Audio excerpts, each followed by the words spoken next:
সানি, তোরা তাইলে সবাই খাইয়া আয়, আমি বাইরে দাঁড়াইছি। বাইরে একা একা দাঁড়ায় থাকবি, ভিতরে আয় কোন এক সাইডে বয়ে থাইস। না তোরা যা। আরে হ্যাঁ যে তুই কইতাছে বাদ দাস না, আবার তো অনেক দূরে যাইতে হইব। আচ্ছা থাক তো, আমরা খাই।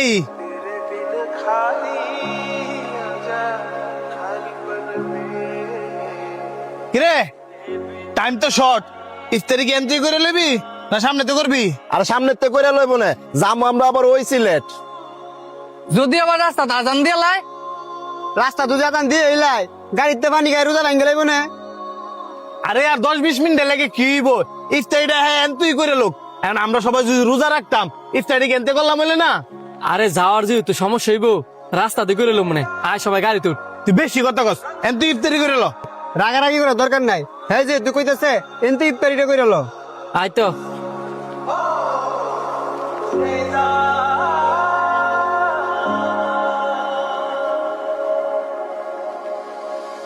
কিরে তোরা কি আবার খাবি নাকি?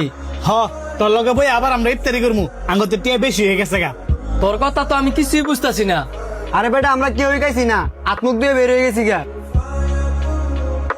তুই তো আমগোর বন্ধু, তোরা ছাড়া কি আমরা খাইতাম পারি? রোজা রাখছি না দেখে কি হয়েছে? রোজাদারের সাথে বৈশা একসাথে ইফতারি করলো সোয়া।